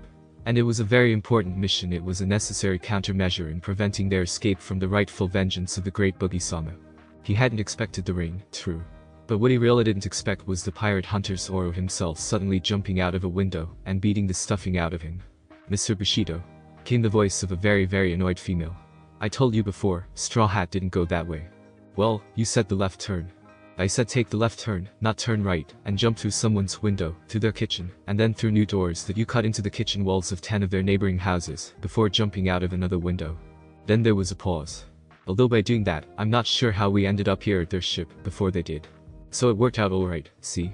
We even had time to get rid of their crew member who was left on guard, said Mr. Six, as he kicked Richie the lion in the face. The pet combat animal had objected to the pirate hunter's treatment of his master. I guess we can wait for them here, Mr. Six. You're calling me Mr. Six again. I guess that means you're not mad anymore, so you admit I was right. This is not the time, Mr. Bushido. Again with the Bushido. Naturally, it was in the midst of this argument that the 2 pirates showed up. Hey, which one of you 2 is the captain? Asked the famed pirate hunter, on noticing their breathless arrival. Him. The pink-haired girl immediately said, pointing at her companion. I'm the captain. The other pirate in the straw hat volunteered almost as quickly. I'm Monkey D. Luffy, and I'm going to be king of the pie. Excellent, I'll be your opponent. Interrupted Mr. Six, who had already pulled out a black bandana and was tying it around his head. He's mine, Miss Mother's Day. Mr. Bushido, that guy doesn't have a bounty. What? You said 50 million just now. It's not him. It's the other one. 3 swords clanged to the ground, as Mr. Six and Miss Mother's Day were both reduced to crawling, crying babies. Yes, that was anticlimactic, said the 50 million bounty head, as she and her captain, Monkey D. Luffy, ran for the safety of their ship. So why did you turn those 2 into babies? Luffy asked his cook, as the going merry cast off. That guy with the swords, he looked really strong. I wanted to fight him. Are you stupid or something? We're trying to get away. And that was the pirate hunter's Oro, the most feared bounty hunter in the East Blue. And whoever that girl with him was, she knows too much. Oh, you mean you wanted to stop her from talking? Yes. I wanted to lie low. Groaned Bonnie. Why did I even think traveling with you was a great way to do that? Luffy, however, seemed more preoccupied about something else. Hey Bonnie, did she say that you already have a bounty? Yes. How much? 50 million. Luffy was staring at her. That's not fair. I want a bounty too. That's not a good thing, Luffy. Luffy was too busy sulking to reply. Come on Luffy, let's just get to the Mary and get out of here. We'll just get a crew once we get into the Grand Line. Bonnie changed tactics and tried to be appeasing. I guess Luffy was still sulking. And given what just happened at Loguetown, you'll get a bounty soon enough, I'm sure. That's true. Luffy cheered up immensely as they steered the ship away from Loguetown. An obliging wind, in just the right direction, was propelling them forward. When we get to the Grand Line, I'm gonna get a bounty that's even higher than yours. It's going to be 51 million. Sanji-kun, Bonnie muttered to herself, looking upwards at the stormy sky for sympathy. Why did I decide to go with this guy? Why? Lightning split the sky as a cloaked figure, unseen by the agitated Marines running about below, sat and watched the dramatic escape of the Straw Hat Pirates. Well, I guess he didn't need my help after all. Still, how interesting that he should have taken up with her, of all people. But it works well. He watched as a small ship sailed into the distance and smiled. The world didn't know it then, but he did. In the near future, the occupants of that ship were going to turn the balance of the world on its head. Go forth, Luffy. Change the world. It is your destiny, said the most wanted man in the world to the one who would be his legacy. Getting the ship ready, Smuggler's scowl was terrifying as he surveyed the ruins of his town. Tashigi had just given her report and presented the 2 devil fruit user prisoners. I'm going after those 2 pirates. And your duties, as head of the marine base. What about that? Momonga reminded him pointedly. Smuggler only returned a look that was just as pointed. You're going to get me to cover for you, of course, sighed the Vice Admiral, giving Nami a resigned "See Nami, this is how he treats his superiors" look. They're probably going to head for the Grand Line, you know. Maybe you should let me go after the Mins. I'll follow them into the Grand Line if I have to. I'm going to show those little pieces of trash, Smuggler snarled, as he gripped his for emphasis. That no one trashes my town and gets away with it. Why didn't you warn me earlier that that girl had devil fruit powers? Mr. Six was extremely displeased, to say the least. Sorry, I forgot, said Miss Smothersday, mortified. She was steering their ship in pursuit of Straw Hat's ship, but with the current weather conditions, the smaller vessel had a scant chance of catching up with the caravel. A devil fruit user again. It's always those devil fruit users and their powers. Unforgivable. Not all devil fruit users are, began Miss Smothersday, before she thought the better of finishing the sentence. Never mind, Mr. Six. We'll catch them after they get to the first island of the Grand Line. True, but this had better not interfere with my duel with Zero. We'll send a message to Whiskey Peak, said Miss Smothersday. And not to worry, we'll have a warm welcome ready waiting just for them. Elsewhere on the Grand Line. Are you sure of this, Miss Old Sunday? The man stood looking out the window, his masked face turning to look at his partner. His compass demeanor was at odds with the devastating news she had just presented to him. Absolutely sure, Mr. Zero. That clever girl, smiled Mr. Zero. She used her partnership with Mr. Six, and my agreement with him to good advantage. Would you like me to deal with them? Well, for the sake of our benefactor, obviously we need to handle this. But, as it happens, my yearly duel with Mr. Six at Whiskey Peak is coming up, said Mr. Zero, as he reached for his saber and examined its freshly sharpened edge. It would be a good time to kill 2 birds with 1 stone. Yes, about Mr. Six reports indicate that he's getting harder and harder to control. He's been quite the terror since his defeat of Mr. 8 in that dispute last year. That does not surprise me. Even I was hard-pressed to defeat him in our last duel. I am sure he's gotten even stronger by now. Will this present a problem? It will all depend on whether I win, and on how their loyalties play out. Mr. Zero sheathed his saber again, and slung it to his side. Let's just say that this year, things at Whiskey Peak are going to get interesting. I'm hungry, Bonnie. Food. Shut up. I am too, you know. And you know perfectly well why we don't have any food. 2 miserable pirates were leaning over the railing of the Going Merry. They were trying to catch fish, but it was proving to be futile, thanks to the high volume of noise that came from their bickering. Every fish in the vicinity was giving the little caravel a wide berth. This is all your fault, Luffy. If only you weren't such a magnet for trouble, we would have been able to stock up on food in Loguetown. But I didn't want to attract trouble. It wasn't my fault. There was a loud rumbling sound, as 2 empty stomachs voiced their displeasure. I'm too hungry to argue with you, Bonnie muttered weakly. Me too. Both remained in silence for about a minute. Bonnie, I'm hungry. The irate cook of the Going Merry flinched away in exasperation, tossing her fishing rod onto the wooden deck as she did so. They were fast approaching the reverse mountain, but having been unable to replenish their supplies, and having had to flee from the closest island, Loguetown, with the Marines probably in hot pursuit, the crew of the Going Merry were finding themselves dying of starvation, and they hadn't even entered the Grand Line yet. Sanji-kun, how am I going to find the All Blue at this rate? Bunny muttered to herself, as she looked over the diaries that he had passed on to her. I don't think we'll even make it into the Grand Line. As if in response, a piece of paper that had been overlooked slipped out from where it had been sandwiched in the last page. Curiously, the girl reached out for it, and glanced at the familiar writing Sanji's. To Bonnie. In case of an emergency. She raised an eyebrow. How has she failed to notice that note earlier? Unfolding the paper, she read. My dearest Bonnie Chuan. I leave this note in hope that you will never have to resort to doing, as it says, but if you are reading this, it must be because you have run out of food. Just in case, I have hidden a cache of emergency food supplies on the Going Merry. They are mostly dried foodstuffs, but it should last you a few days, longer if you ration. Make sure Luffy does not know where it is or he'll eat it all. It's located in a hidden cabinet at the back of the pantry door. Your handsome prince. Sanji. Outside, Luffy jumped as a shriek of delight echoed from below decks. Sanji-kun. I love you. Meanwhile, if you're going to keep sneezing in the kitchens, wear a mask, said Zeff curtly to Sanji, as the latter was busy fricasseeing mushrooms for the Baratie's dinner service. Somebody must be talking about you, Sanji, commented one of the chefs. Said Sanji, scratching his chin, as he headed to the cupboard for the suggested face mask. Now that you mention it, I keep getting this odd feeling that I should be somewhere else right now. For a moment, he thought hard. And then he gave up, shrugged, and went back to the mushrooms. The hooded man sat at the edge of the sea cliff. Far below, the sea pounded against the rounded boulders that formed the base of Cactus Island. Missouri. The leader of Whiskey Peak turned to look at his partner, who was energetically waving around a den. Given that Miss Monday had a grip like a vice, one almost felt sorry for the little invertebrate. Who is it, Miss Monday? He asked calmly. Miss Mother's Day.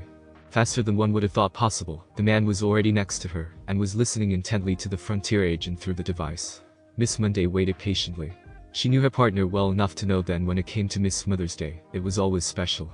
The girl had been his former partner, but Miss Monday always held the suspicion that she had been something more as well.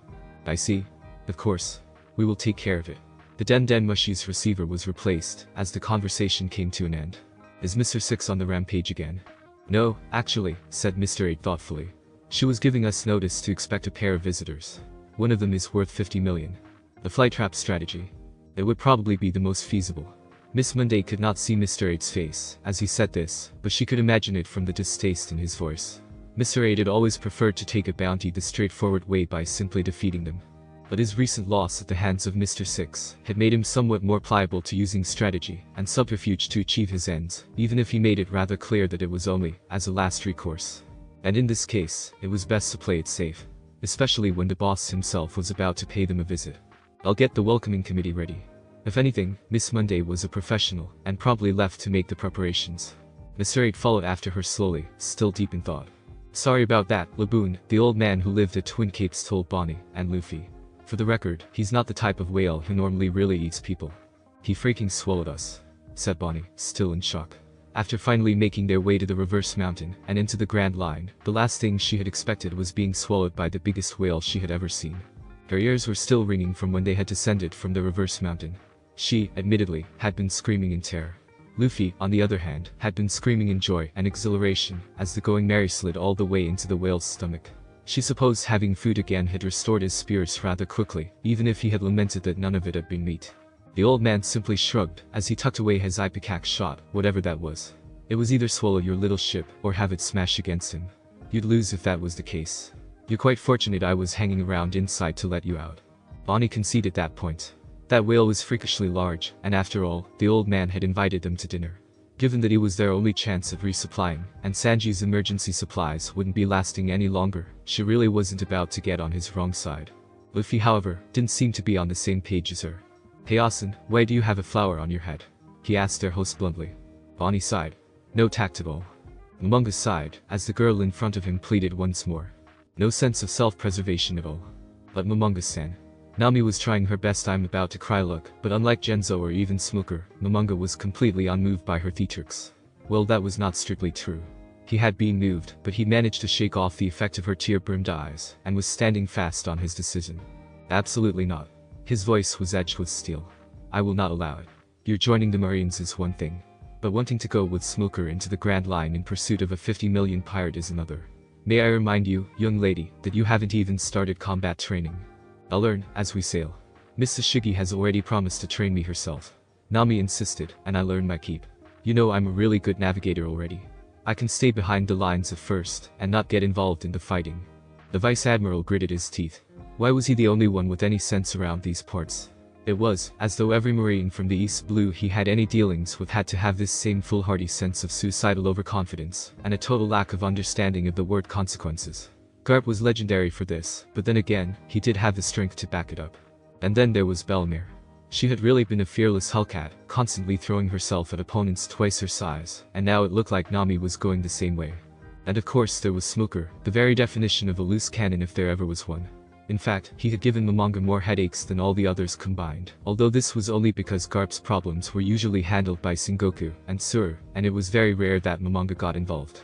The Vice Admiral was sure that if he had been given the task of cleaning after Garp's messes, his mohawk would turn white very quickly. Handling Smuggler was work enough, as it was. In fact, if it hadn't been for the fact that Momonga and a few higher-ups constantly covered for the White Hunter, he would probably have been kicked out of the Marines long ago. "Nami, I highly doubt that a ship sailing in the Grand Line will be able to get by without fighting. Some of the ship's crew, like the cook, don't fight, either. Usually they don't. But they have been trained to, actually. Unlike yourself. Nami, please be reasonable. Your mother's ghost would haunt me if I let anything happen to you." "Bellemere wouldn't have wanted me to be a scaredy cat," Nami pouted. Momonga scowled. That was true enough. He cared for Bellemere's girls dearly, but by George they sure knew how to play dirty. "It's not about holding you back, Nami. I just can't let you go somewhere that dangerous without sufficient preparation. I'll be safe as long as Smuggler-san is around. Momonga-san, please. I owe him so much, and he's sailing off to the Grand Line, and I'm scared I might not see him again, and I just want to help him." In the end, Momonga could only hold out so long. "Fine. I'll make the arrangements. No direct fighting until you pass combat training. If there are any skirmishes, I expect you to be at the back with the non-combatants. And tell Tashigi and Smuggler that they had better not let anything happen to you, or they'll be hearing from me. And you'd better hurry, I think Smuggler's setting out soon." "Yay Momonga. You're the awesomest." Nami squealed as she flung herself at the Marine officer. Momonga flushed. Nami's impulsive glomping hugs really did remind him of Bellemere a little too much. "That old man sure gave us a lot of food," Luffy said happily. "Never underestimate the power of nostalgia," Bonnie said smugly, as the Going Merry sailed away from the Twin Capes. The old man, Croco-san, had pleasant company. And generous too. In addition to gifting them with food, he'd also supplied them with a log pose, which she had intended to get in Loguetown, but Luffy's run-in with those clowns pirates had ruined those plans. Of course, she had managed to please him by using her devil fruit powers to turn Laboon into a baby whale for a little while. The old doctor, he said he used to be a ship's doctor, had said that in addition to making it easier to treat the whale while he was that much smaller, it brought back memories of a happier time. And that whale was incredibly cute, as a baby. Even she had secretly squeezed at seeing it. The old man had gone on to talk about the whale's original companions, who had left him there for his own safety, while they all sailed further into the Grand Line. Luffy had been hanging on to his every word, right to the tragic end of the story, where the doctor told of how he had followed after them, and discovered that the entire crew had perished. The calm way the old doctor relayed their brutal ending had sent a chill down Bonnie's spine. "It was a good idea of yours to challenge Laboon to a fight, I have to say," Bonnie remarked to her captain, who was in a good mood as well. The dinner Croco-san had put up had featured a lot of sea king meat. "I hope it's not going to keep hurting itself after this. How did you know that making a promise to challenge it like that would make it stop?" Luffy looked at her with a seemingly blank expression. "Well, Flower Austin said Laboons couldn't keep their promise cause they died. And the reason he's waiting there was to keep that promise. So it's simple, he just needs another promise to keep him going." Bonnie looked at her captain in surprise. It was a surprisingly deep insight from a guy whose thoughts only seemed to revolve around meat and fighting. "I guess I'd feel like that too if I lost everyone too," she said aloud softly, in quite a different voice from her normally brash self. The log pose had set some hours earlier, and was pointing them to the next island. At first Luffy had been the one assigned to keep it, but Bonnie had rapidly discovered it was a mistake, as the rubber boy was so careless, it was in danger of being smashed every 5 minutes. Also, he kept digging his nose, and leaving boogers on the glass housing. For that, and several other reasons, it was now perched on her wrist. Sure, it was a pain to work in the kitchen wearing it, and she had to take it off every time she did the dishes, but at least she had the peace of mind, knowing they weren't going to lose their main means of navigating on the Grand Line. Still, their lack of manpower worried her. There was no way she was going to be able to play navigator and be the cook at the same time. Sure, Luffy was a great help in a fight, but there were other roles that needed to be filled on the ship. Bonnie had quickly realized that if there was any planning to be done, she was going to have to be the responsible one to do it. It was a pressing issue that had been worrying her for a time and really needed to be discussed. Hey Luffy. Hey. We really need to get more crew members. The both of us can't handle the Mary alone. Not in the Grand Line.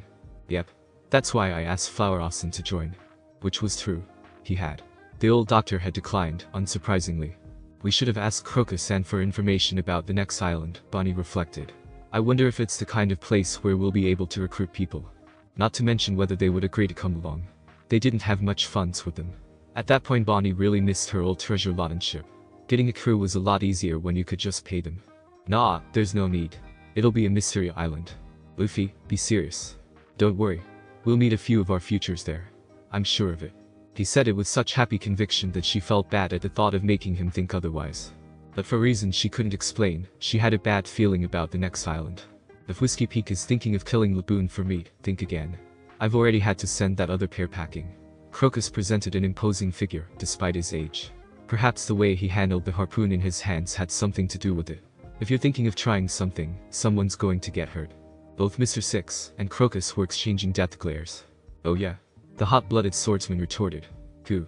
There was a thwack, as the boom of the boat's small sail accidentally knocked into Mr. Six, aborting his attempt to pick a fight. Oops. Sorry Mr. Bushido.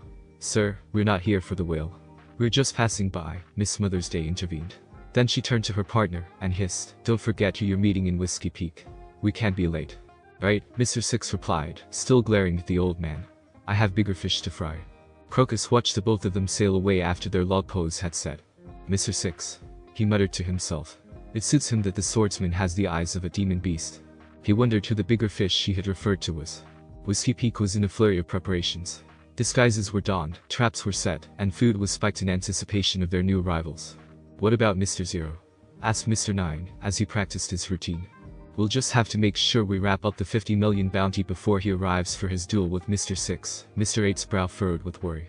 If those pirates didn't show up soon, things could be awkward. It really was bad timing. He particularly hoped that their arrival wouldn't mess up their schedule. Has there been any word from Miss Mother's Day? He asked Ms. Monday. We received a written report that they made it into the Grand Line. And the preparations. Already. Good. Mr. 8 sat down and leaned over in a manner that reminded one of a predator waiting for prey. Now we wait. So they're going for the flight trap. How typical, Mr. Zero sighed as he looked through the short dispatch from Whiskey Peak. Still I suppose without Mr. Six present, 50 million without resorting to subterfuge would be something of a handful for that lot. The flight trap. Isn't that the one where they lure the bounty head in with food and drink and take them unawares later? Classic, isn't it Ms. All Sunday? Sometimes hidden ways are best. Miss All Sunday shrugged. Mr. Zero had resumed polishing his gleaming saber and didn't respond. It had to be in perfect condition for the upcoming fight. You're being unusually pensive, he said suddenly. The masked man's eyes flickered away from his sword to focus on his longtime companion. If there had been an observer to their conversation, they might have noticed his tone had changed.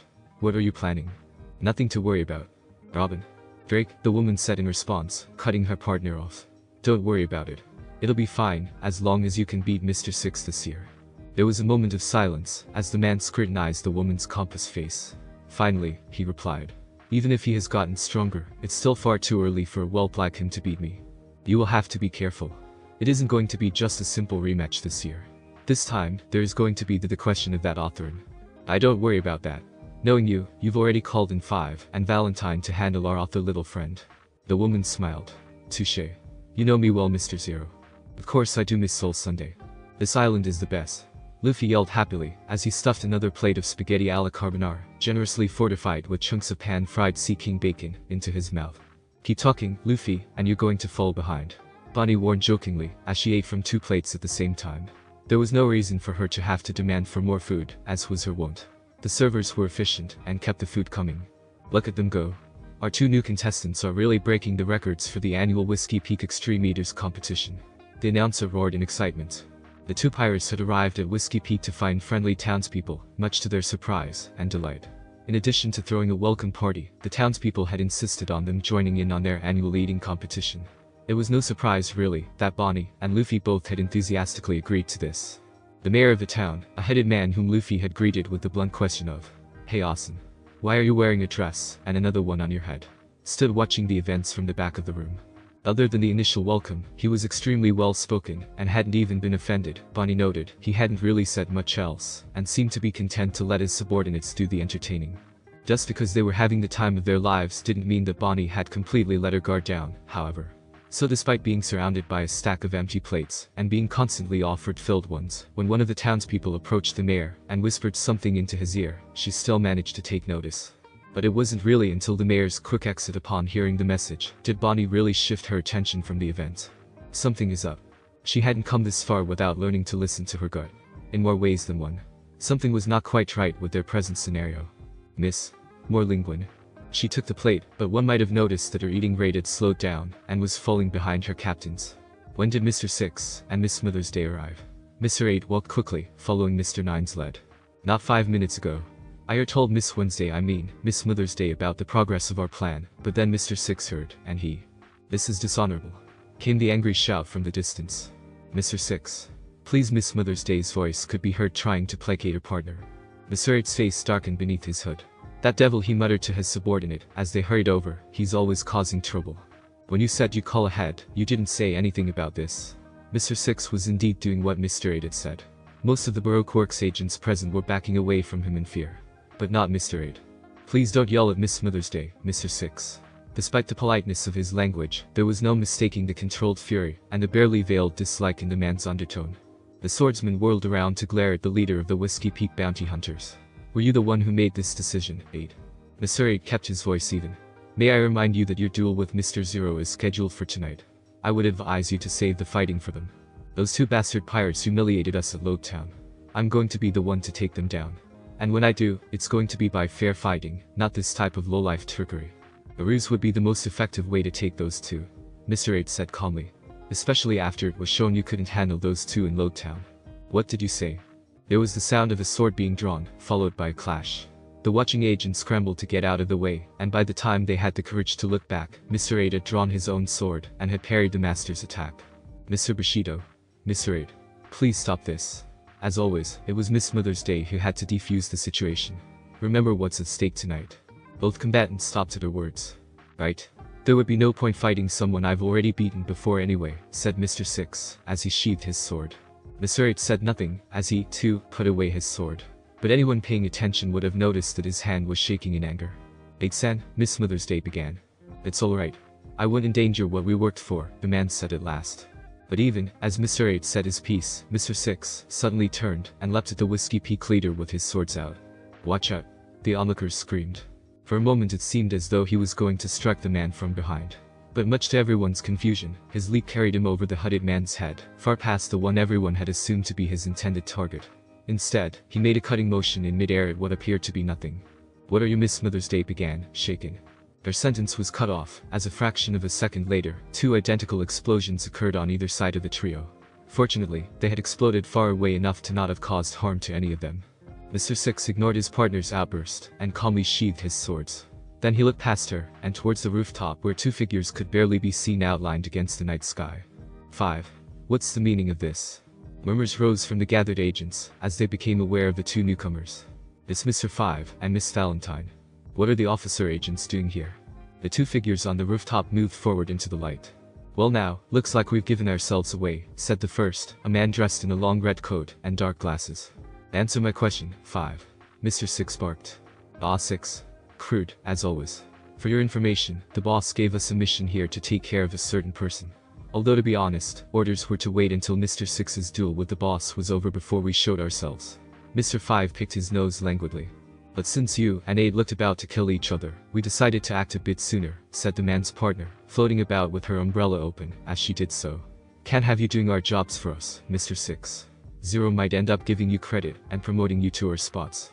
Of course, we didn't think both of you would actually back down, and we blew our cover trying to stop you. Nice redirecting of my snot bomb by the way, Mr. 6. Both Miss Smithers Day and Mr. 8 seemed to have stiffened at this, and the latter also moved in front of the former in a protective gesture. Mr. Bushido, you saved us. Wounds to the back are a swordsman's shame, replied the swordsman. I don't like people who sneak attack from behind. More of your stupid bushy honor rubbish. Still, since we started, we might as well just finish this now. Stay out of the way, Mr. 6, this doesn't concern you. Miss Valentine. Here I come. The next moment was a confusing flurry of motion. The airborne Miss Valentine suddenly plummeted downwards towards them with frightening force. At the same instant, something large and white appeared from seemingly nowhere, and streaked away with Mr. 6 and Miss Mother's Day in tow. It didn't get far. A series of explosions in the air forced the flying creature to land again, not too far from the original spot where they had been standing a moment ago. That area had since been reduced into a deep crater courtesy of Miss Valentine. Well now, looks like we flushed out a couple of hidden snipes, Mr. 5 said lazily, as he continued to blow something that looked suspiciously like dandruff into the air, keeping the explosions going. So that must be the famous flying devil fruit I've heard so much of. No wonder the boss needed us to come and get rid of you two traitors. Again with the devil fruits, muttered Mr. 6 to himself. And since when did Yao have a devil fruit?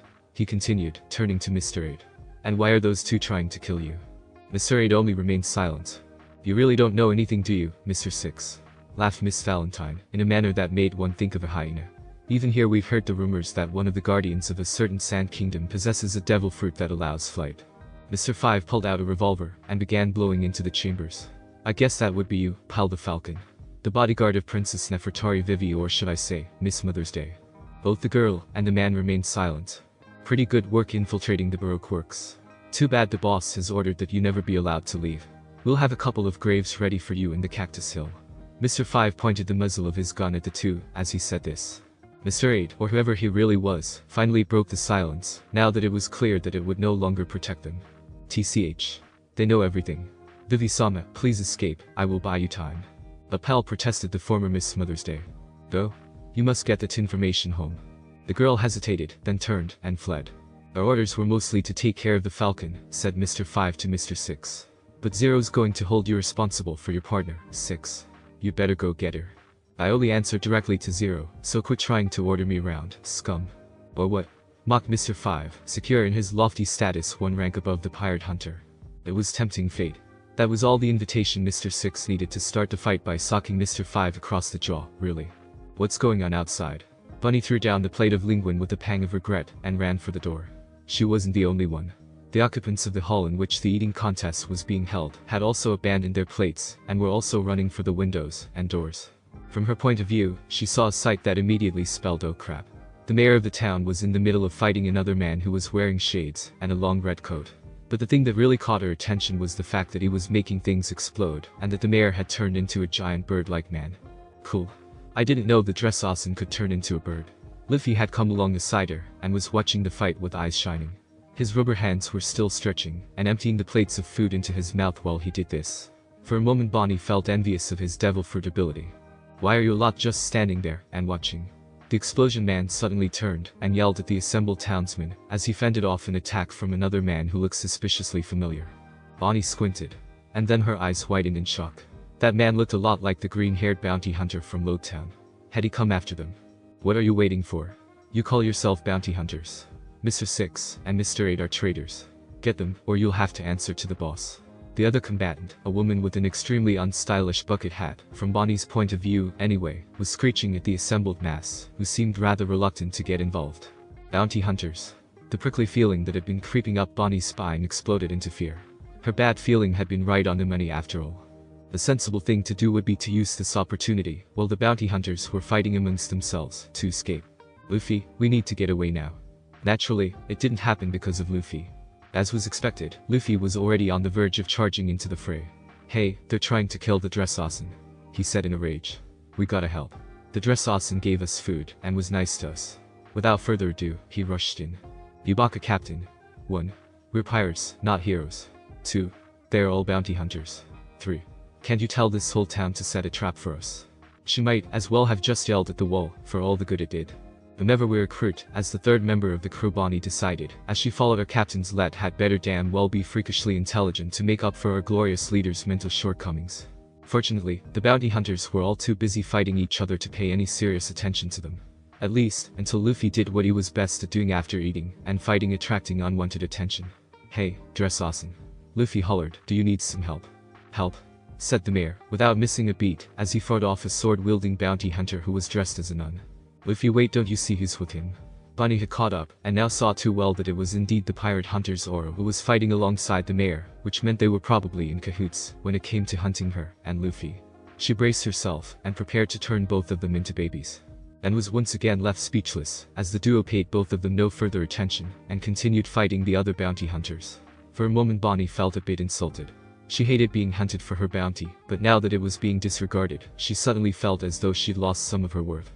Which was stupid now that she thought about it. She chalked it up to having spent too much time together with Luffy. Speaking of Luffy, he was watching the fight with some appreciation. Actually, I guess Dressrosa is pretty strong. I guess he'll be okay after all. Yes. Let's just get away from this island as fast as we can, Luffy. If it is help you offer, I do have a request, said the mayor suddenly, as if an idea had just struck him. 5 minutes later, Bonnie couldn't help but wonder why even she'd agreed to the request, or why Luffy was so damned happy about the whole damn thing. Well, the combination of Mr. Five's explosive devil fruit and Miss Valentine's density manipulation fruit might have been sufficient to take care of the threat of the Falcon devil fruit user. Having Mr. Six involved in the brawl made it an entirely different story. Even after the majority of the agents joined in, some apologizing, as they did so, on the orders of the two officer agents, the tide of the battle never wavered away from the two swordsmen's favor. Miss Valentine was having a bad time. Her entire fighting style had been centered around staying out of her opponent's reach while floating above the air. But tonight it had hit a snag. To be able to float required her to decrease hair density, which had the unfortunate side effect of making her vulnerable to the flying man's attacks. But increasing her density meant she was grounded and far too heavy to move, much less attack. Normally her partner's ability would have been enough to cover her, but Mr. Five was learning the hard way that just because he was one rank above Mr. Six didn't mean that he was one rank above in terms of power. Suddenly, he understood why Mr. Zero valued Mr. Six's skill. The man was a demon with those swords of his, and even a devil fruit was a scant advantage when you couldn't hit an impossibly fleet swordsman who was always pressing an attack, so there was no time to gather himself and formulate a counter-strategy. Saying that the lightning-swift warrior and the deadly swordsman made short work of the two should suffice. It wasn't long before Ms. Valentine was sent crashing to the ground, having been kicked out of the sky by the former Mr. 8.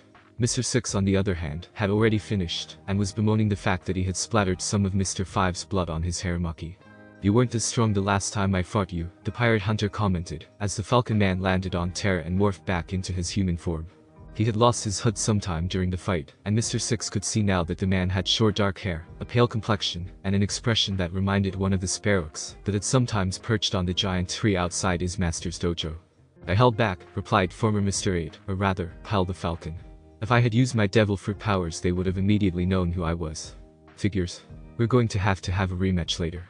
A bloodthirsty grin reappeared on the swordmaster's face. Pal gave a curt nod. I will fight you, as much as you want after all this is over. But not now. Yeah, I suppose we should go find her. We? The other swordsman raised his eyebrows suspiciously at this. You wish to help the princess accomplish her mission. I don't care if she's a princess or whatever, but she's still my partner, and the least annoying one I ever had. I'm on her side for now. If there was one thing Mr. 8 did know about Rorano Zoro, it was that he was as honest and straightforward as they came. Too honest and straightforward to practice subterfuge, in fact.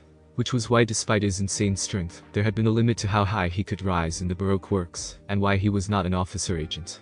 Though I should warn you, Falcon Man, if Zero shows up and orders me to kill you now, before all this is done, I still have to do as he says, until I've beaten him in a duel. I've given my word. I will keep that in mind, said the former leader of Whiskey Peak, as he transformed into a giant falcon. Just in case we need to have that rematch sooner than we think. Over at the harbor of Whiskey Peak, against the dramatic backdrop of explosions and fighting, Bonnie and the bounty hunter woman from Whiskey Peak were staring down at each other in mutual recognition.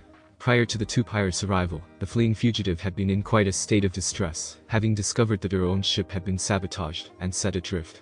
It was still visible in the distance, drifting about in the harbor. You? Hey, who's she? Back off. The girl spun around a pair of jeweled slashers. Just leave me alone. You're the one the mayor wants us to help. Bonnie couldn't believe her eyes. Help? Yeah, your friend said we were to give you a lift to some place called Alabaster. Alabasta, the girl corrected. And don't think I'd fall for such a trick. He said to show you this, as a token of trust, Bonnie continued, showing her a long necklace that consisted of interlinked gold medallions. That's Pels, said the girl, recognizing it. So that was the Birdawson's name, said Luffy. Cool. Anyway, he says he wants you to travel to Alabasta with our pirate ship. Yeah, said something about using us as camouflage. And you're willing to do this? The girl said slowly, still not quite believing them. What do we look like as a ferry service? We'll be expecting a nice reward after this, you know. I'll give you a clue. We're pirates. We like Princess Vivi. Bonnie was a shrewd bargainer. The girl sighed.